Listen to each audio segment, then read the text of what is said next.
John, nice to meet you, man.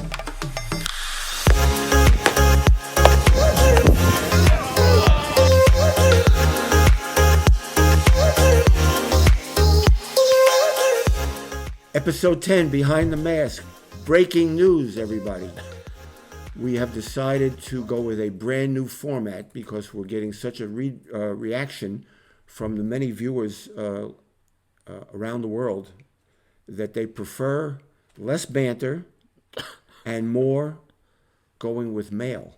Less about us, more about their questions. More about the questions that they're sending in. And without further ado, I think we're going to jump right into the All Sports Officials mailbag and see what's going this week. So right now we're deferring to our viewing audience. And here we go. All Sports Officials is now the official equipment and uniform supplier for the Tri-State Elite Umpires Association. The brick-and-mortar location and their website are both dedicated strictly to outfitting sports officials. With a tailor on location, you can always leave the store with your pants game ready. We are proud to offer a 10% discount code for all viewers of the Behind the Mask podcast. Simply enter Gear Up 2019 in the discount code box at checkout. All orders over $125 also receive free shipping. When it comes to your umpire equipment, there's no other name we'd trust than All Sports Officials. Question number 1 comes from Cody. And the question is, I agree with your "what is that" as a type of warning. Already used that in a tournament and it worked very well. The coach shut up and never spoke the rest of the game. Where would you draw the line to the point that you would be baiting a coach instead of warning him? Maybe I should read that quote again. What is that? What would you do, John? Why did you just yell like that? Because I could just see an umpire turning to a coach and saying, "What is that?" As if to say, "What do you mean? Or why are you bothering?" What is that? So without further ado, John, you have the table.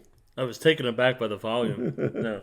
The difference between the line is drawn from warning to baiting when it's a serious issue that needs to be addressed. A serious issue that needs to be addressed and that could be considered an ejection by itself, and you ask them to repeat themselves. I think that's what he's talking about here, not "what's that," or it's "what did you say," or "can you repeat that? I didn't hear you," something like that. Yeah. Well, really, if you use it in a situation where the initial comment that you're asking about is ejection worthy in itself, that is you doing the coach a favor by warning him. If you put yourself into a situation and you try to, with his term, baiting him in situations that are not ejection worthy or not even warning worthy, and you just try to build up the either animosity or the frustration level of the coach and you want to egg him on to try to eject him, that's the difference. So, you know who you are out there. If that's the kind of umpire you are and that's the kind of human being you are, you're just going to cause a lot of problems for yourself. But if you want to use this strategy to try to diffuse situations and try to keep guys in the game, that's really what this is all about. So I'm glad that the strategy worked for Cody out there in his tournament game. Second question from AJ. With a runner on first, there's a line drive to the second baseman. That should have been caught but was dropped. He steps on second, then throws it to first. The runner who is out was standing on first thing, and he caught the ball. The ball hits the runner in the helmet. Is that obstruction or interference? So the line drive was dropped. They threw it to second, and the runner that was on first is now out. Yes. And the throw to first hits the runner that was on first. That's now out. I don't think we have obstruction there. That's a really weird play, but you got to be careful that. You got to really be careful that the second baseman didn't drop this intentionally. I don't know if that's what he was getting at here. But if the second baseman drops this line drive intentionally, you're going to have to kill this play and make sure that they don't turn a double play on this. You can't intentionally drop a line drive like that. So, well, they say the question says that the line drive should have been caught, but it was dropped. So I don't want to read too much into it. If it was intentionally dropped, then we have another set of circumstances in which you're going to have to call time, rule the batter runner out, and keep the runner on first. If I was on the field as an umpire, I would call time and step about 50 yards away and call you for help. That sounds like a Sunday men's league for you. Question number 3 from Mason. What is the proper protocol when you eject a coach but your inexperienced partner doesn't get in front of the coach to try to and escort him off the field? Let me read that again. What is the proper protocol when you eject a coach but apparently you have an inexperienced partner who doesn't get in front of the coach to try and escort him off the field? Yeah, that's tough. You don't have a ton of options here. After you eject the coach, you should start walking away from him naturally anyway. If he's going to follow you, all right, you have to continue to try to diffuse, but you really shouldn't be, responding to him if he is agitated or aggressive. If he's still calm and still talking about the call that happened, you can respond to that stuff, but generally we want to try to shut the conversation down at this point and get away from him. I would say if your partner is of no help, I would work on getting to the next head coach, which would be their assistant coach. Once you eject the head coach, the new head coach is the assistant, and let him know that he's going to have to exit the field. Otherwise, we're going to be entering into a forfeit type of situation, and I don't think anybody wants that. So really important to get to the next head coach. Put a time on when he has to leave the field, whether it's 2 minutes or 5. 5 minutes is too long, but 2 minutes is probably a reasonable amount of time for the coach to get off the field. Otherwise, it's a forfeit. And generally, when you start to put repercussions like that as warnings out there, the situation tends to take care of itself. Right, but as the umpire who ejected that coach, you're not going to once you've ejected him, it's a done deal. It's over. You're not going to wind up having any further conversation with him. Well, yes and no, but I mean, generally no. If it's a routine run-of-the-mill ejection and he just says, you ejected him because he said you suck, I'll still talk to him if he's being reasonable about the call, even though he's ejected. If he still wants to, I'm not going to just ignore him like I don't have ears. Yeah. But if he was hostile or, he threw a bucket of balls on the field or whatever the case is, if it was an unreasonable type of ejection where his behavior was so inappropriate, I would not really talk to him any further. But your lifeline in this case is the next coach in line. It's going to have to be. Yeah. Unfortunately, it should be your partner, but you have somebody who's not familiar with protocol, so you got to do the best you can. Okay, question number 4 from Tom. I have noticed that it isn't uncommon for better umpires to talk about conduct during ground rules. The theme is that if a player, coach, or parent is out of line, the umpire will address the manager. If the manager fails to address the problem, then the manager and the person in question will both be ejected. Is this normal or suggested for ground rules? No, this is not suggested. And the statement that the better umpires address this stuff at ground rules is to me very, very wrong. Maybe you had a good umpire who did it, and you're sort of extrapolating that out to mean that everybody who does that at ground rules is a good umpire. But this is the equivalent of warning someone before they do anything wrong. Yeah. I don't think any of this stuff should be addressed at ground rules. I think we should go over the physical ground rules of the game, that maybe some specific rules to the league or age level that you're umpiring. Get your money and say good luck and get out of there. But we got to be real careful with tying fan behavior to coach behavior and ejecting coaches for fan behavior. In high school and things like that, we can do it. In other places, we really can't. It's really a slippery slope, and in some cases, you have an unruly fan, and sometimes the coach is your ally in this situation. And if you're going to throw a coach who's your ally out because of inappropriate behavior by a coach, I think we're really making the situation worse. So use common sense. Don't warn anyone at ground rules. Don't try to be this Gestapo at ground rules. You've got control of everything. You're in control today. That's already known. Everybody assumes that already. You don't have to go pound your chest at ground rules. Get through ground rules. Act approachable. That's what everybody wants to see. And 90% of these games are going to go off without any problems. So if 90% of the games go off without a hitch, what are you warning people at ground rules for? Yeah, it's really unnecessary. I mean, it's amateur hour. It is. It's ridiculous. Okay. All right, I think we are, wait a minute, we have a couple more questions here. There's a ton of questions, Rich. That's why we changed the format. The questions, Right, the format has been changed, as I announced earlier, thanks to our viewing audience who have, we depend on people to give their feedback, to tell us what they want to hear. The amount of comments, feedback, emails, and messages on social media has been unbelievable. Yeah. So in order to get to all of them, we had to change the format unless we're going to go to an hour-long show like an Right. HBO special, Right. which I don't think we're going to do. And I don't mind. I mean, if the people think we're boring and they want to get rid of us, I that's think okay. they think you're boring. I am. All right. I am. I'm very So let's boring. get to question I am. 5.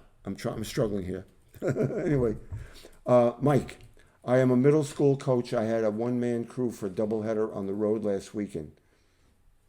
The umpire called from behind the mound and requested both teams' base coaches to call fair or foul down the lines. Is this something an umpire should be asking coaches to do? I love the podcast, and I'm watching from North Alabama. Mike, thank you very much for your support from so far away, and continue to Can be... I answer the question? Yes. Thank you. Now, an umpire calling the game from behind the mound and requesting that the coaches call fair foul, I think that's reasonable, right, Rich?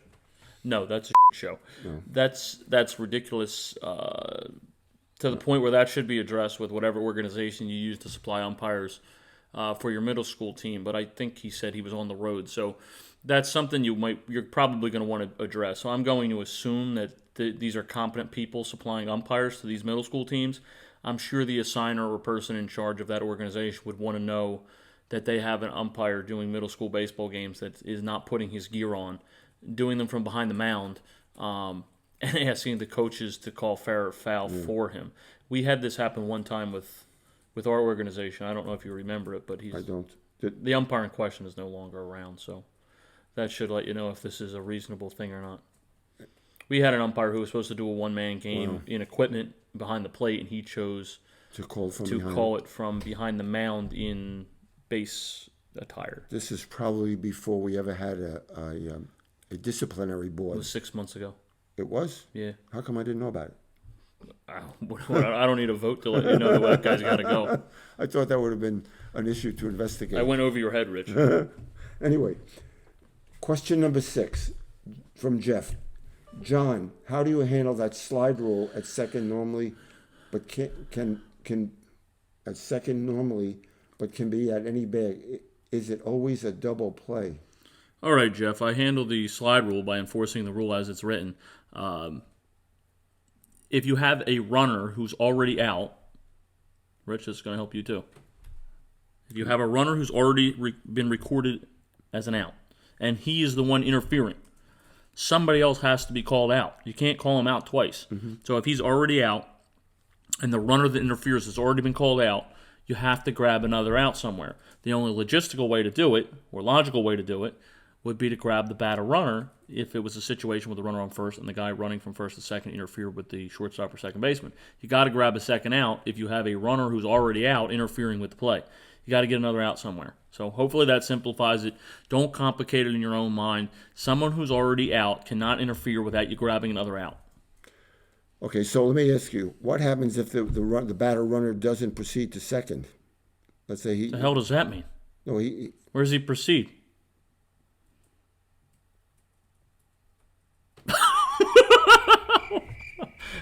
I think we should scrap that question. So when you do the edit, I answered it already. You answered a follow-up and confused everybody. He's asking about the forced play slide rule, and I answered it for him. you want to do that one again? Not particularly. I thought I answered it fine. Okay. You said what happens if he doesn't proceed to second. What the are you talking about? Where would he proceed? Good job. Thank you. Okay. Where are we here? Okay. Question number 7 from a person named Donovan, and he is very careful to mention he is not Donovan McNabb. Unbelievable. I could have swore it was him. Wow. It's just, we have received questions from him before, and I think we made a reference, or at least I did. Yeah. Okay. Question number 2. I'm not here to waste time, Rich. Question number 2 by a person named Donovan. Maybe it was Donovan McNabb. Can you talk a little more about two-man rotations and fly ball responsibilities? How many Donovans do we know? You did, not me. It might have been Donovan McNabb. I mean, how many Donovans are running around out there? But anyway, We'll put that stat up on the screen. This man, this man was careful to say he is not Donovan McNabb. Anyway, his question is, what gear and equipment is in your bag, John? I love the podcast. Keep it up. So basically, he wants to know, what do you carry around in your gear bag? You know what? Thank you for clarifying. Jesus. I really appreciate that.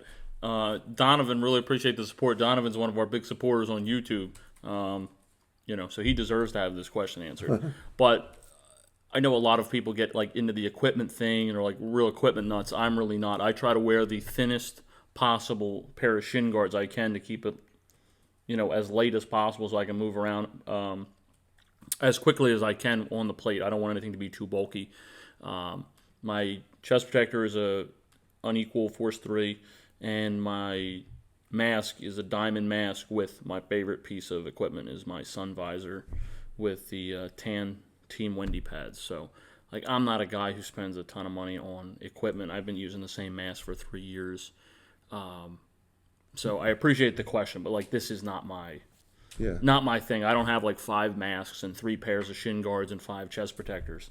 I just try to get the lightest stuff possible. Which helps you move around on the field as fast as you do. But you're a young man. I mean, you sprint all over. I'm still fast. You're very fast, and you sprint all over the place. You're right. You are very fast. Sometimes I run to the games. Okay. Number 8, Connor from Minnesota.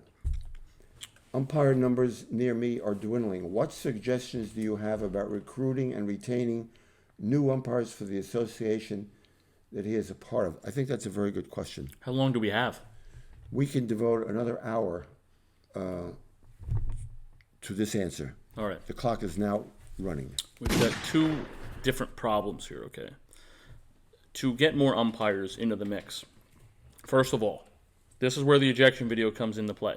We have to be able to curb and improve the behavior of coaches, fans, spectators, players towards umpires. So we can't allow umpires to get berated every time they walk on the field. That's number 1. So we got to sort of have their back, as long as they're acting appropriately. 2, they got to get paid more money. Mm-hmm. Okay, they have to get paid more money, but we can't really even ask for more money until we get better at umpiring. Mm-hmm. So the more money thing is tied to better training and better umpiring. If you compare those 2 together, I don't think teams, little leagues, tournaments, high schools, Board of Education in different areas will have a major problem paying umpires more than they do right now.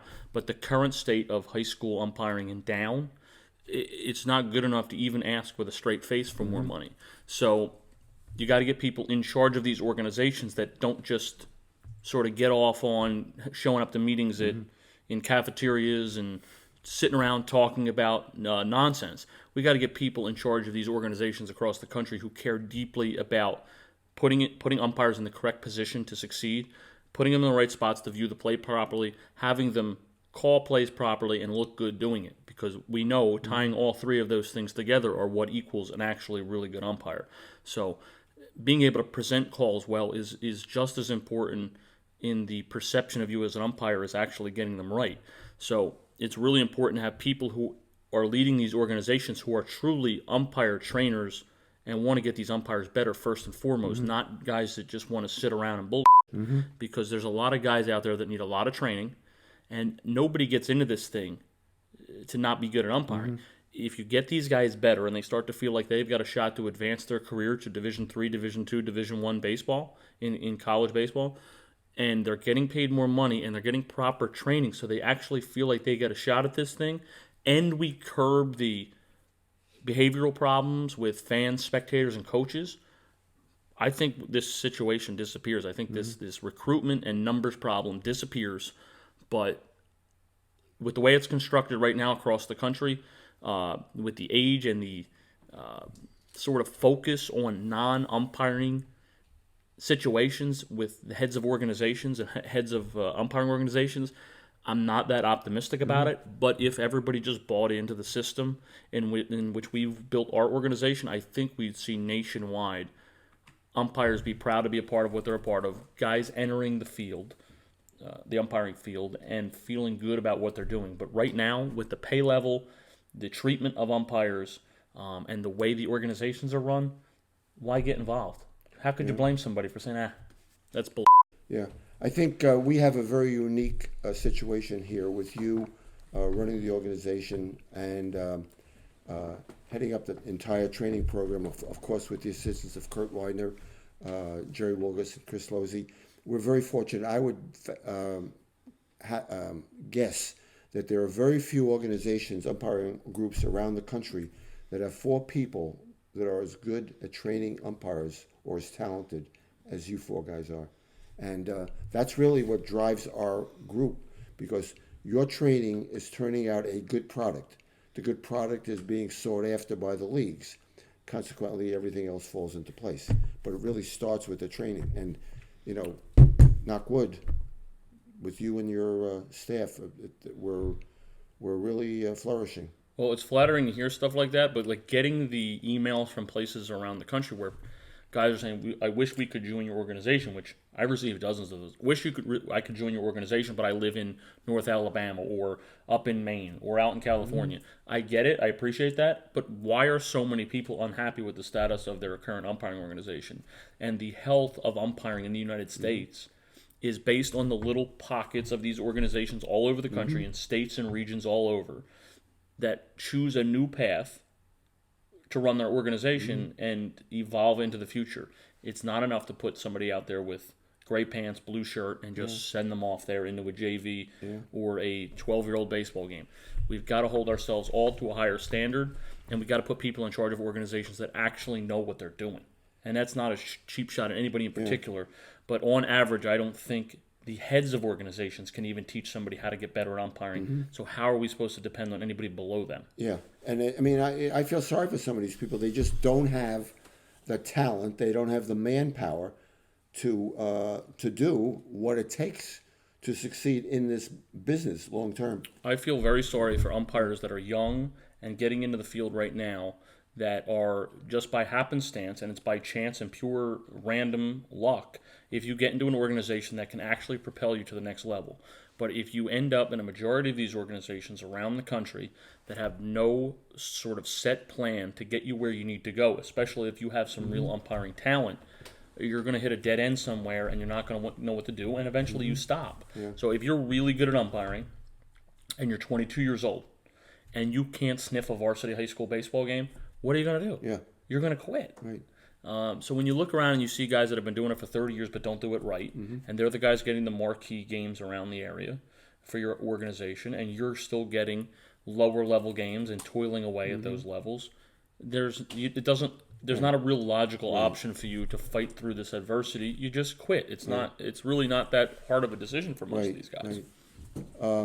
It's sad, and you know what I find gratifying is when I see, and I referred to this I think last week, when you take on a cadet class that has, say, a dozen people, and it's a mix of adults and younger guys, and basically in the first class you could see how raw everybody is. I mean, that you and Kurt and Wilgus have to, basically explain the strike zone to them and how to make the calls one way or the other, and the reference points and things like that, the finer points of plate umpiring, and then we break into the base umpiring.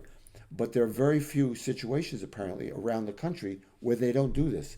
But getting back to the cadet class, to see that improvement week by week, and at the end of 8 weeks or 9 weeks, whatever it is, you've turned a very raw product into an umpire that you feel comfortable in sending out to a level that's suitable for him. Just the concept of training umpires that have never umpired before on ball strike out safe, rather than sitting in a room and reading a rule book verbatim, it's still, we're probably the only organization in the tri-state area, or even probably the Northeast, that trains umpires without sitting them down and reading a rule book to them. Because I try to explain it every single day we start our clinics. How many balls and strike calls are you going to make in your first game? 200? 250? How many rule interpretations are you going to have to sit there and ponder and have to explain to coaches in your first game? Very few. Probably zero. Maybe one. So give me the guy who's not as sharp on the rules, and he'll get there. but he's comfortable calling ball strike out safe as opposed to the rule book master who has no idea what to do when the ball's actually in flight and he sees an 85-mile-per-hour fastball on the corner. What do you do now? Or a pulled foot at first base or a steal at second. Right. To me, I think the entire way we've thought and done umpire training for cadets is so backwards, and that's why we've just done it differently. Yeah, it's a pleasure to see, and I use the term gratifying to see how you can get.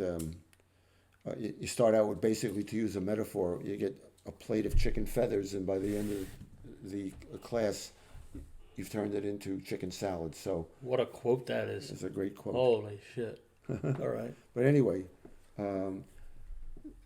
that's why I think so many of our umpires are very happy to be members of our organization. I have people I talk to. Well, I'm pleasurable to work with. Huh? I'm very pleasant, my disposition. All right. Anyway, I mean, I've had guys. I talk to a lot of the guys. You know, sometimes during the week we catch up on the phone, and I'm sure you do. One of our most talented, most respected, and one of the most lovable umpires we have, he says, "Rich, I am so happy to be a member of TSE." Because of me. Because of my disposition. Right. John's so warm and fuzzy. But, you know, I mean... We got a Scanzano question this week? Scanzano's question is coming up. It's coming up. Here we go. The question is brought to you by Scanzano Sports Center. Maybe let Mike do it, like we did for the last 9 weeks. Hello, my name is Mike Scanzano, Scanzano Sports, and this is our question of the week. The Scanzano Sports Center is a 40,000 square foot indoor sports facility conveniently located in Cherry Hill, New Jersey. Scanzano Sports is home to Combat Baseball, one of the fastest growing travel baseball programs in the tri-state area. Whether you are looking for specialized instruction, a premier facility to work out in, or to try the brand new pitching laboratory, Scanzano Sports has you covered. To visit them on the web, please visit scanzanosports.com. The question. You're going to have to scroll down, I can tell you that. I was working a 12U. Whoa, this is a long question. I might need a half hour to read this question. I was working a 12U game tonight and had a bases loaded 2-1 pitch with no outs, bottom of the fifth. It's very specific. On the third pitch, the ball that gets by the catcher. All runners run, including the batter, thinking it was a ball four. All runners safely reach their bags, including the runner from third base. This is very confusing. Is it? You can't read anything that's not perfectly punctuated and spelled? Yeah, but it's hard to understand the intent. Including the runner from third home, I signal 3-1 and call batter back. You want to pick it up from there? All runners are... You want me to start from the beginning? I don't know how much time we have. We'll appeal to the FCC for more time on this one. I like that joke. Do we? Read the question, please. I was working a 12U game tonight Heard and had bases loaded with a 2-1 pitch with no outs. Bottom of the fifth. On the third pitch, the ball gets by the catcher. All runners run, including the batter thinking it was ball four. All runners safely reach their respective bags, including the runner from third who comes home. I signal 3-1 and call the batter back. All runners are called back to their bases by their coach or lack thereof. I stand there getting ready for someone to throw for a tag, which doesn't come, and all runners return to original bases loaded positions. My question is this: should I have called time and counted the run that safely touched home? Since all runners went back to the original bag safely, I cannot do anything with them. Part of me thinks I can't do anything until an appeal, which never happened. I hence the statement lack thereof. Another cheap shot. Oh. I froze and then thought all runners, including the runner from third, must touch all bags. Sometimes I say my co-host or lack thereof. Oh, God. Go ahead. I am really struggling with this question. Is this written in English? Rich, you've struggled every week with questions. My God. Including the runner from third must touch all bags in reverse order to make a return. But since he safely touched home, if he goes back, shame on the coach. Lead me, my fearless leader. Do you understand that question? I'm certain that you don't. I don't. Bases loaded. That's the second big mistake I've made this week. Bases loaded. I'm going to explain it to you. Bases loaded, 2-1 pitch in the dirt, gets past the catcher. All the runners move up, including the batter who thinks it's ball 4. Okay? Yes. It's not ball 4. So the batter's got to come back, but the runner from third scored, the runner from second is on third, and the runner from first is on second. The coach, being that they find out it's not ball 4, he calls all the runners back to their original bags. So the guy that scored goes back to third, the guy that went to third went back to second, the guy that went to second went back to first. So you're sitting there with the bases loaded again in 3-1 count. He's asking me what the hell he should do, and I'm sure, what age did he say this was, 12U? 12U. This is that could only happen in a 12U or below baseball game, a total show. Lack of logic on all counts. Here's what I would do, and I don't even think this is probably covered in the rule book. The runner from third scores. There's nothing we're doing about that. He's going to have to score. Once he touches home plate, that's it. That's over. You're sending him back to the dugout.